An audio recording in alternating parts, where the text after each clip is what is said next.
Olá, estamos de volta aqui com o Jornal da Manhã pela Jovem Pan e vamos estar batendo papo agora nesse segundo bloco com a doutora Jordana Farias, que é psiquiatra. A gente vai estar tratando do tema Abril Azul, que é o autismo sem estigmas. Bom dia, doutora Jordana, seja muito bem-vinda ao Jornal da Manhã. Obrigada, João. Bom dia. Doutora Jordana, o que é o autismo para a população entender de um modo geral? Tem muitas dúvidas e muitas confusões em relação a autismo, em relação a TDAH, em relação a síndrome de Down. Tem muita gente que confunde assim, as relações, as problemáticas e as situações. Explica um pouquinho para a gente o que é o autismo na prática. O autismo ele é um transtorno do neurodesenvolvimento. Significa o quê? A criança ela nasce com alguma disfunção em relação às podas neuronais, e isso vai refletir dentro do espectro do autismo. Então, não existe eu me tornar autista com 6 anos, 10 anos, não. Isso é do neurodesenvolvimento. Você começa a observar alguns sinais dentro do espectro do autismo a partir dos 3 meses de idade. Lógico que não dá para fazer diagnóstico com 3 meses, mas você vai começando a ver alguns atrasos que saem do desenvolvimento típico e vai para o atípico. Você vai vendo um desvio padrãozinho do que a gente esperaria daquela criança e não vai se consolidando. E aí esses atrasos eles vão se acumulando e você vai vendo que quando a criança vai crescendo, você consegue visualizar mais as atipias que a gente vê no autismo. Então, ela é do neurodesenvolvimento, é uma desorganização a nível de poda. A criança dentro do ventre da mãe, ela está com bilhões de neurônios. Então, quando ela nasce, aqueles bilhões de neurônios, eles precisam entrar em apoptose, que é morte celular, porque não tem um cérebro, ele se desenvolve criando conexões maduras para ter um grande alcance no nível de comunicação, de socialização. Então, eu ficar com um monte de neurônio funcionando vai me desorganizar. Então, esses neurônios, eles entram em morte celular, que a gente chama de poda neuronal. Para as áreas que são mais funcionais, elas irem ganhando mais amplitudes de evolução. É nesse sentido. Doutora, qual as principais características do autista, assim, quando ele está em desenvolvimento, na fase da primeira infância, da adolescência, quais são as principais características do autista? A criança, para você ver, com 1 mês de vida, ela consegue fazer um contato visual com a mãe em média de 5 minutos. Com a criança, com 6 meses, ela começa a ir gerenciando os balbucios, ela começa evoluindo com a atenção compartilhada. É curioso para a criança ver o que é que o outro está fazendo, porque isso aumenta meu repertório, ajuda na minha comunicação. Então, assim, mãe de primeira viagem tem mais dificuldade de observar esses atrasos que são sutis no começo, mas lembra que eu falei que são cumulativos? Mas aí o pessoal fala muito, Jordana, meu filho estava evoluindo tão bem e do nada ele regrediu. É mais ou menos assim, é uma ponte que eu vou construir, mas eu boto pouco ferro, pouco cimento, passa um ônibus, passa um carro, passa um caminhão, mas daqui a pouco passa 3 caminhões, a ponte vai arriando, porque não consolidou realmente como deveria. É mais ou menos assim. O cérebro da criança com autismo, eu faço um comparativo, é como o trânsito da Índia. É muito desorganizado. Falta quebra-mola, falta guarda de trânsito, falta sinal. É aquela desorganização geral. Não é numa região específica do cérebro como do TDAH. Do autismo é bem global essa desorganização. Então, por isso que tem que entrar na história que eu falei anteriormente, da poda neuronal, da apoptose, para esses neurônios irem se organizando. Mas a clínica que você me perguntou é a inabilidade de alguns quesitos na socialização, em alguns comportamentos diferenciais, em alguns tipos de movimentos, como a estereotipia, ecolalias. Estereotipias são movimentos repetitivos, ecolalias são sons repetitivos, agitação psicomotora, algum comportamento mais sensorial, a questão da comunicação verbal e não verbal. Eu escuto muito das mães falarem, Jordana, mas meu filho fala. Falar não é se comunicar, tá? Então, são coisas que o médico vai percebendo junto com a equipe e orientando a mãe, porque uma coisa é eu tratar, fazer um atendimento de um autista grave. É fácil você ver. Mas um autista, nível de suporte 1, que é o antigo Asperger, é mais sutil. Então, você tem que ter uma prática para poder orientar aqueles pais. Porque, no fundo, eles sabem que tem alguma coisa que está diferente. Ô, doutora, e assim, na vida adulta, esse autista, por exemplo, esse autista nível 1, podemos dizer assim, que é mais sensível o diagnóstico. Quais são os problemas que isso pode acarretar na vida madura, na vida profissional, enfim, no relacionamento afetivo? O que é que isso pode acarretar se a pessoa não for tratada, podemos dizer assim? Eu atendi recentemente um autista nível de suporte 1, antigo Asperger, no consultório adulto. E quem marcou foi a esposa. E ela disse: Jordana, tem alguma coisa estranha. Eu acho que ele é depressivo, o casamento não está bom. Quando esse paciente entrou, eu digo: meu pai, tanto tempo sem diagnóstico, esse homem, assim, é um peixinho fora d'água, sabe, literalmente. E as habilidades dele, assim, a inflexibilidade de sair do padrão, ele segue um ritual absurdo. Porque, por exemplo, todo autista é patognomônico do autismo, tá? Ele tem que ter uma dificuldade de socialização e comunicação. Senão, não é autismo. Tá? O que é a palavra autismo? Já pegando esse gancho. Assim como islamismo, cristianismo, autos, voltasse para mim, ismo, segmento. Então, eu faço um segmento que eu estou voltado para mim. Então, são pacientes que têm muita dificuldade, por exemplo, da interação social. Não é que eles não querem conversar com você, mas é uma inabilidade de uma dificuldade. Porque, João, eu estou aqui conversando com você, a conversa tem que ser interessante. Se você começar aqui a falar comigo de Botafogo, você vai ver que eu não vou estar me interessando com a sua conversa. Entendi. E eu não vou lhe dar uma reciprocidade social. E você tem que perceber isso de mim para eu mudar a minha estratégia e continuar me comunicando com você. Senão a conversa não flui. O autista, nível de suporte 1, ele tem dificuldade de fazer essa ressonância, que a gente chama de teoria de mente. Ele tem dificuldade de perceber o que é que o outro quer em relação a ele. Então, eles vão criando uns padrões muito restritivos.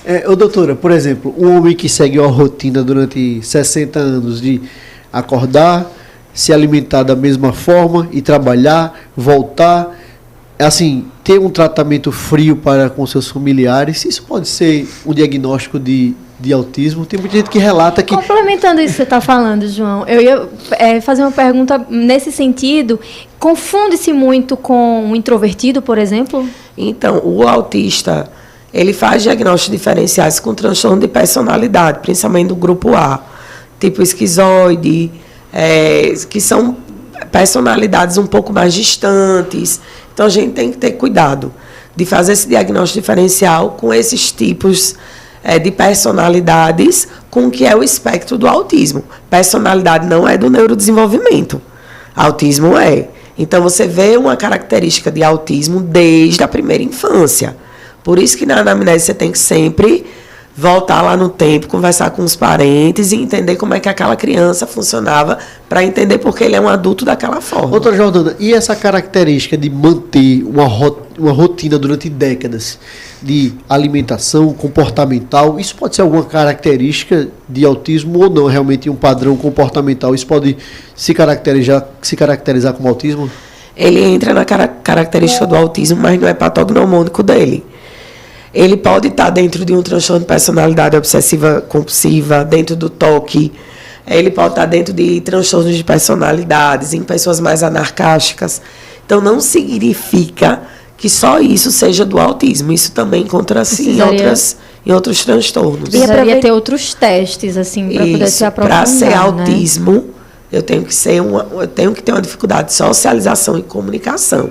A parte comportamental são diagnósticos de âncora, anexados a esses dois, que é critério A, socialização e comunicação, verbal e não verbal. E aproveitando sobre essa questão do diagnóstico precoce e do diagnóstico em si, Trouxemos alguns dados, doutora. Uma a cada 44 crianças na faixa etária de 8 anos possui algum grau de autismo aqui no Brasil. Isso representa aproximadamente 4,8 milhões de pessoas no país. E se você acompanhar as redes sociais, olhar os conteúdos e os comentários desses conteúdos, muitos populares perguntam, Natália, nossa, mas na minha época não tinha tantas pessoas com autismo e agora todo mundo tem autismo. Aí eu gostaria de saber sobre o diagnóstico precoce e o que acontece agora devido a esse boom de pessoas com autismo. Por quê que está vindo agora?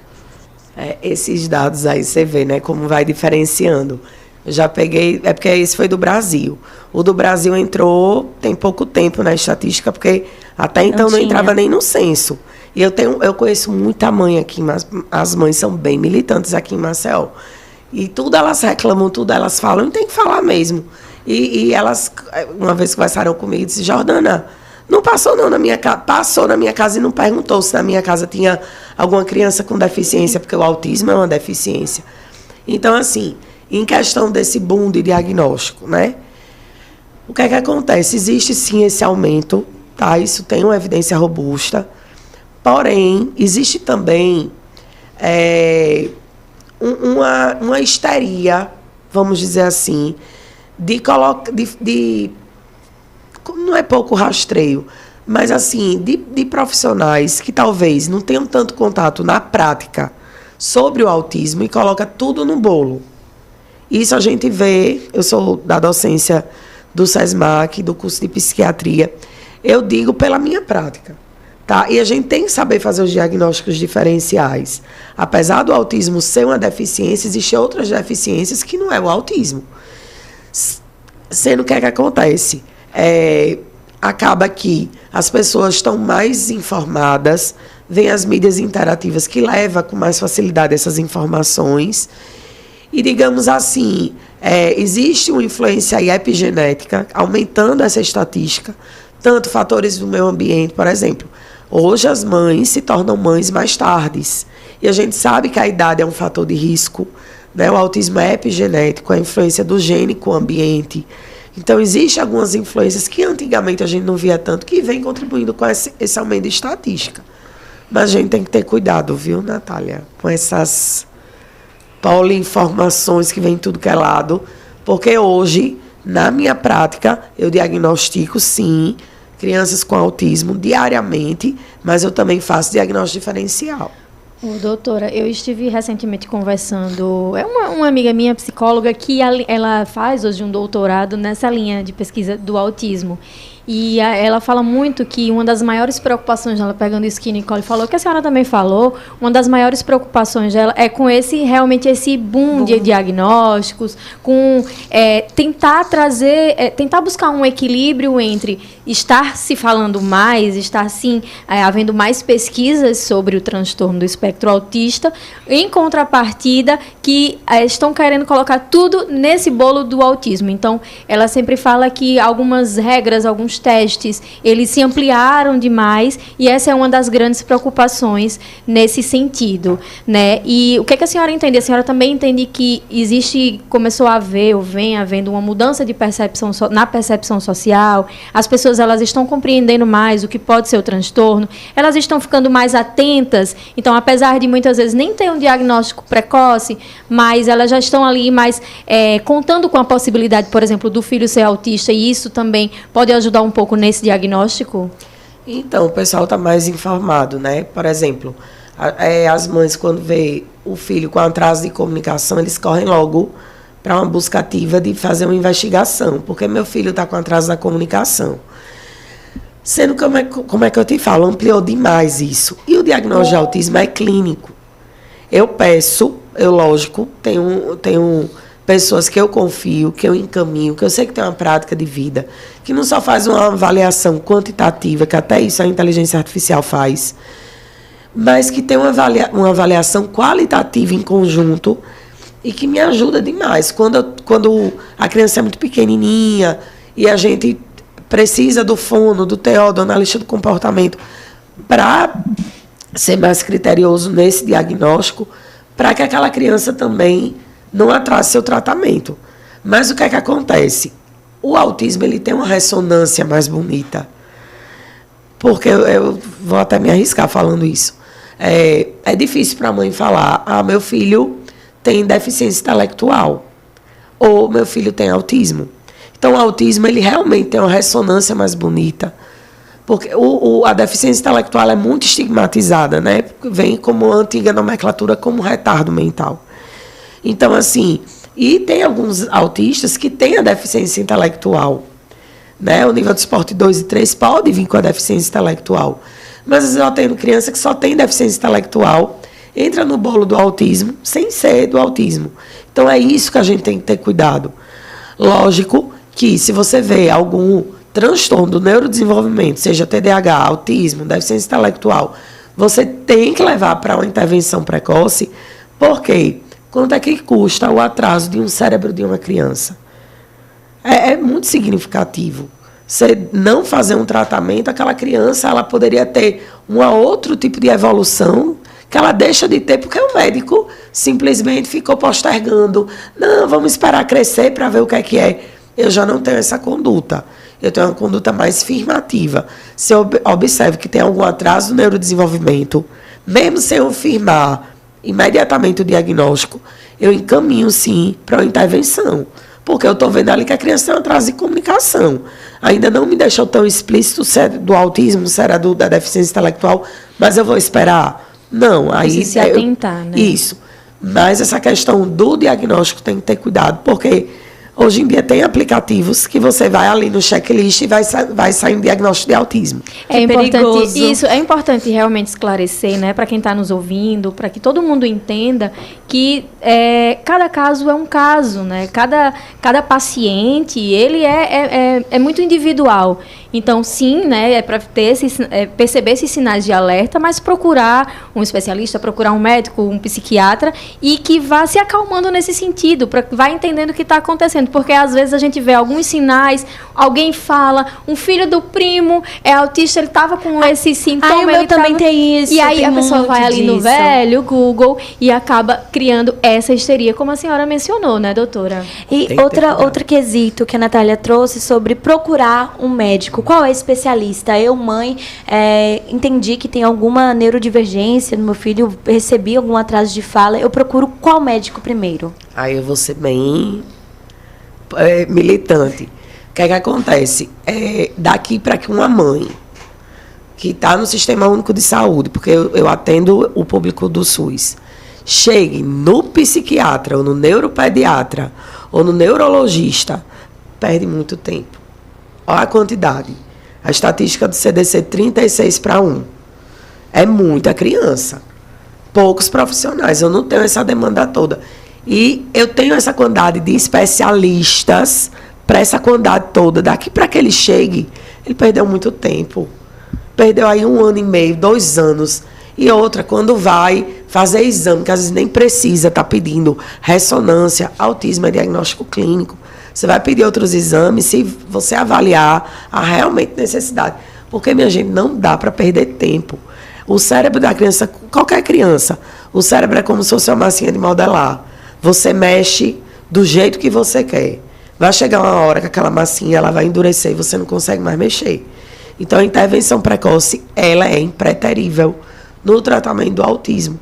Então, não dá para você esperar numa fila de SUS chegar no psiquiatra, no neurologista, no neuropediatra. Então, o médico da unidade básica de saúde, o médico generalista, ele tem que saber atender uma criança com atraso no neurodesenvolvimento. É como um diabético. A quantidade de diabetes que tem no mundo. Daqui para que eu chegue no endócrino para tratar diabetes, eu perdi muito tempo. Hoje, porque diminuiu a grande estatística que tinha de óbitos em pacientes diabéticos, porque o PSF, a Unidade Básica de Saúde, começou a atender esse público. Então, o autismo também tem que trazer para a Unidade Básica de Saúde. É a minha crítica, tá? Isso é uma opinião minha. Doutora Jordana Farias, quero agradecer demais a sua participação aqui no Jornal da Manhã, pela Jovem Pan em 100,7. Ao passo, né, que convido publicamente para que a senhora esteja aqui em outras oportunidades, tratando de outras temáticas tão importantes da nossa sociedade. Mais uma vez, muito obrigado e deixo um espaço para suas considerações finais.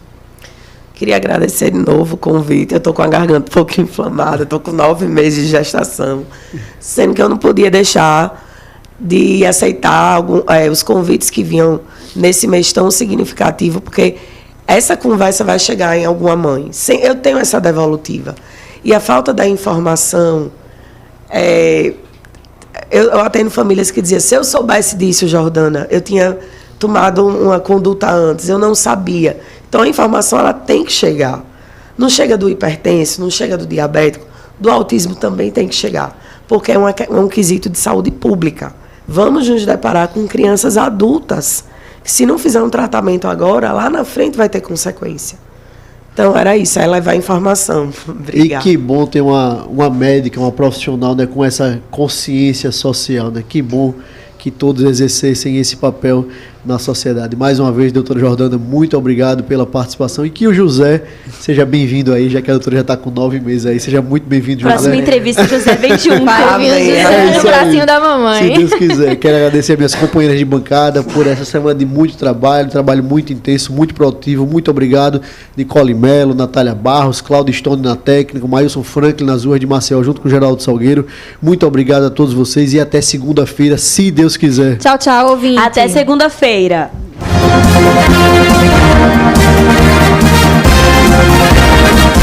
Você ouviu Jornal